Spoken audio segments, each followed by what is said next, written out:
This is the now generation. They feel disenchanted with the world around them. While they may, for the most part, be outside the mainstream of American life, they are a part of the wave of the future.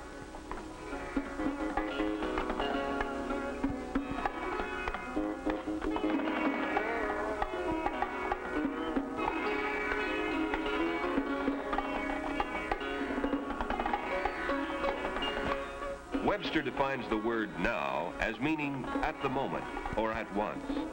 Seldom has a nation been able to witness such an explosion, a new mass mind, a nowness as it takes place. Today, we are seeing it.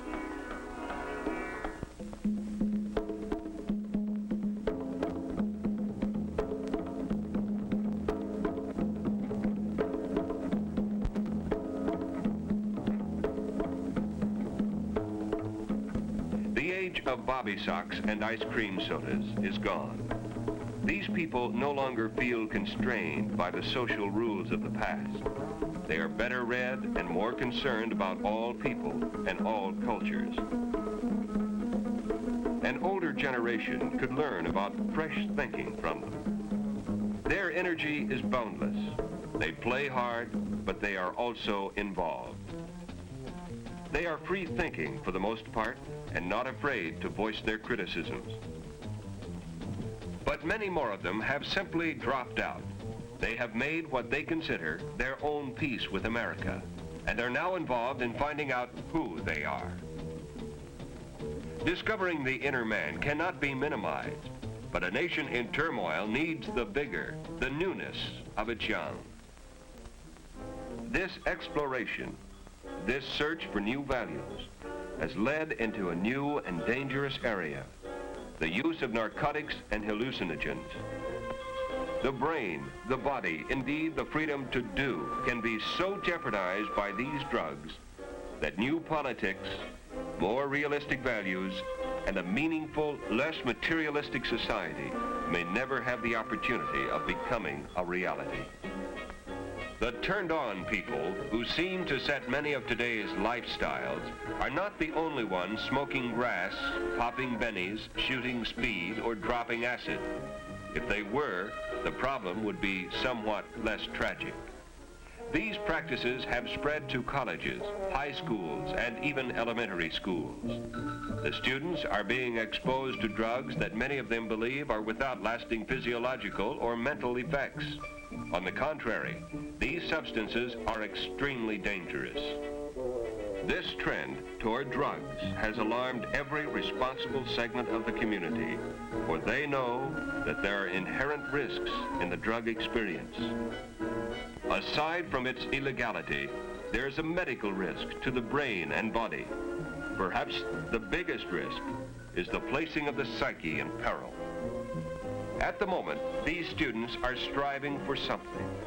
In time, they may become total dropouts from a world that needs desperately what they can offer. To try and cut through the undue propaganda on both sides of the drug problem, Dr. John T. Burroughs, Medical Director of Narcotics Education with the Los Angeles District Attorney's Youth Advisory Council, clarifies the extent of the drug problem and the term addiction.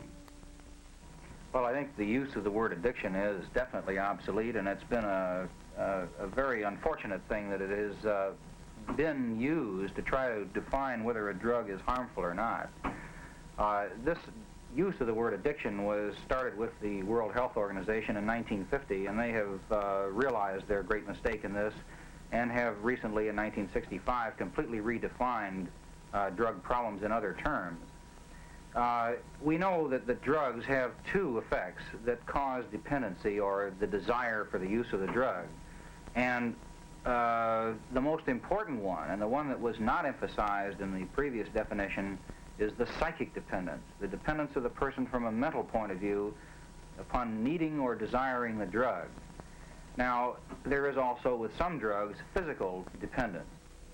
One important part of the drug problem is that so many substances are available or are being made available for use. Dr. Burroughs describes some of the major ones and their effects. From the complete anesthetics, or the ones that will put you entirely to sleep, we can go into the depressants, or the downers, as they're known. And these are, of course, primarily the barbiturates. These are known as the red devils, the secanols, the nembutols, or yellow jackets, the tuanols, or rainbows, and so forth. These are all, of course, the barbiturate drugs. They can be taken by mouth, or some people prefer to take them out of the capsule and give themselves the drug intravenously. Now, the barbiturates have some very severe problems with them. For one thing, they do produce tolerance to a certain degree, and it is necessary to take more and more of the drug to produce the same effect. However, this tolerance is limited. Now, under the effects of the drug, there tends to be a distortion of time, and of course the person is confused, and the person may accidentally take more drug than he had anticipated, forgetting that he had just taken a dose a few minutes before. In addition to this, the barbiturates, when withdrawn, do produce a physical dependence or withdrawal type reaction, and with the barbiturates is a marked tendency for the person to develop convulsions. Grand mal convulsions or seizures, and unless these are controlled, they can lead to the death of the individual. After the depressants, we come to the next major group of drugs, which is the stimulants. The first ones to be used were the more mild forms, the dexedrine, hearts as they were called, peaches, and so on. And dexedrine is a mild form of a stimulant drug used in medicine for appetite control and in certain diseases. In medicine, we might give 5 to 10 milligrams of dexedrine or benzedrine, or the new drug methamphetamine, methadrine, which is known among drug users as speed. As incredible as it may sound, the person who's using this drug as a drug user will smack or mainline, that is, take intravenously 1,000 milligrams. 100 times the dose that any person would give in the medical use of this kind of drug. And the effect is overwhelming. In this kind of dosage, it causes a fantastic speeding up of the mind function, so that the person suddenly feels a rush of tremendous numbers of ideas flashing through his mind, and as a matter of fact, with hallucinogenic type overtones. His blood pressure may exceed 300 millimeters of mercury. And as you know, normal blood pressure is perhaps 110 or 120 millimeters. At the same time, his heart is beating at a fantastic rate, maybe in excess of 150 beats a minute, normal being 72 or so. And he may develop arrhythmias of the heart. That is, the beat, instead of being regular, becomes highly irregular. And there have been rare deaths reported from this. As this drug begins to wear off, there's a tremendous psychic reaction and an overreaction, so the person becomes markedly depressed, severely depressed, which in itself is enough reason for him to want to take more drug, or perhaps to take barbiturates to ease this feeling of anxiety and depression, or other drugs, or back to meth or speed again. This depression is so marked that the person may wish to, and does sometimes, commit suicide.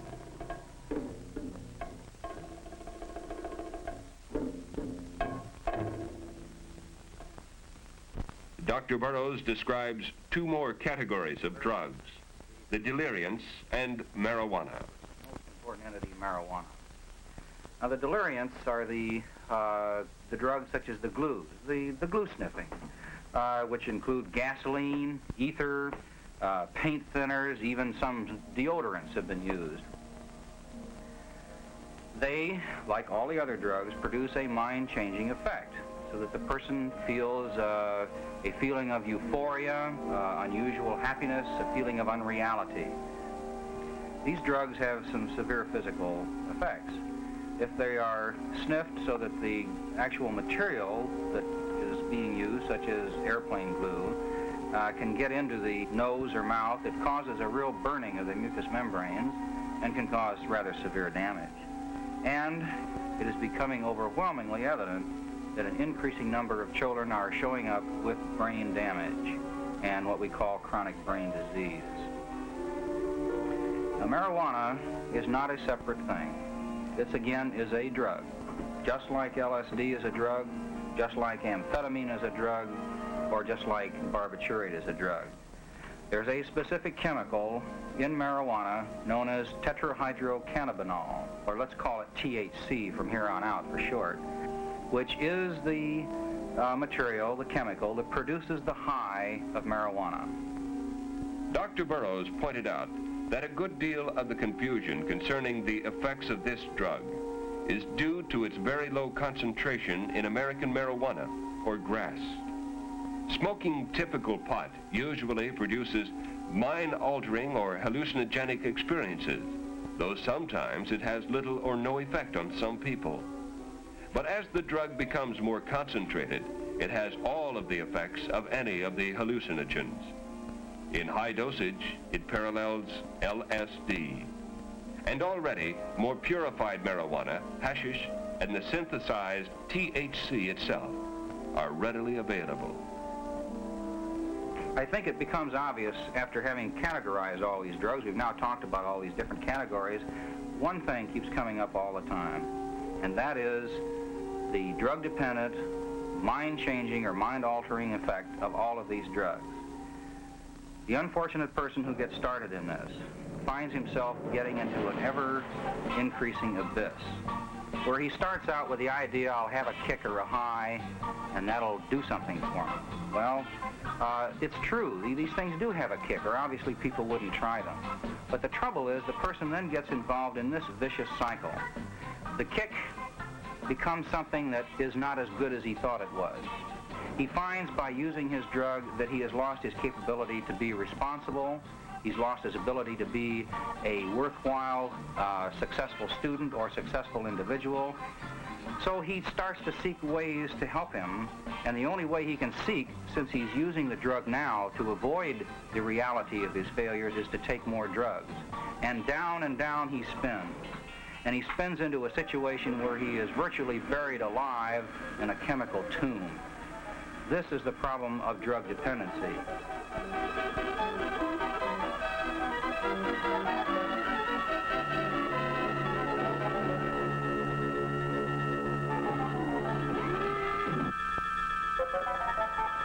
One of the most tragic things about all this, as far as teenagers are concerned, is what this does to the teenager. The teenager is a person who is finally grown up to the point that he can begin to struggle with making his own personal decisions. And he makes these decisions and finally learns how to do them, and when he has gone through this decision-making process, he suddenly turns from a teenager to a mature adult. One of the things that will stop it cold sooner than anything else is the taking of drugs. Because in taking the drugs, the person is doing exactly the opposite of what he's trying to do as a teenager. He is putting himself into a position where he cannot make decisions, where he is only irresponsible and incapable of doing this, and he is cutting his life off. But there are other reasons not to smoke marijuana or to take dangerous drugs. Possession of them is illegal. It is not, as many seem to believe today, an unenlightened law. Nearly every country in the world, including the United States, is a signatory to an international law banning the use, sale, cultivation, and possession of dangerous drugs that have no useful place in medicine, such as heroin and marijuana.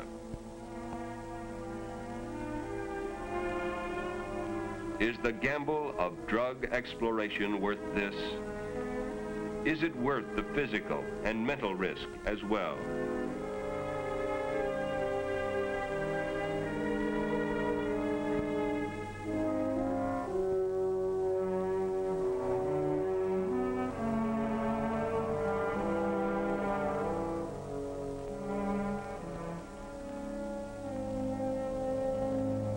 The courts today are crowded with young offenders.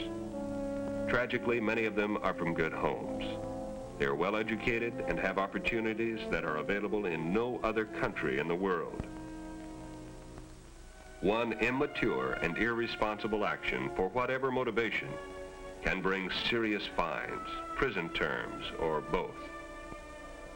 A criminal record is never an asset. It can mean the end of a fine future. The drug question is a subtle one. This is an age of change, an age when society and authority are constantly being challenged.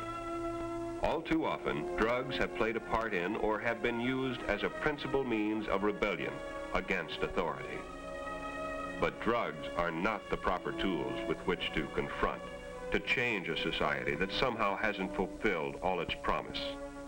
Quite the contrary. Drugs rob one of the energy, the attention, the very ability to see what is. And the ability to work for effective changes of any kind depends on clear and disciplined minds. Those who take drugs to produce new insights, or for self-discovery, or for a host of other romantic reasons, find themselves snared and deluded. Illicit drugs are sold for a price, the price of helplessness and suffering for the buyer, for the greed and gain of the seller. Many of today's young people are meeting the challenges before them. They are turning on to a world that needs more involvement, more selflessness. The extreme danger today is that which is created by the closed mind. We must not accept some facts about drugs and ignore others. The drug issue is wide and complicated and cannot be faced only by the police. They need the active cooperation and the involvement of enlightened parents, school, church, and community leaders. But above all, the need is for clear-thinking young people who are the most involved and who have the most to lose. If communication has broken down between the younger and older generations, it must somehow be re-established. At the same time, it will be necessary for the young to communicate common sense, one to the other.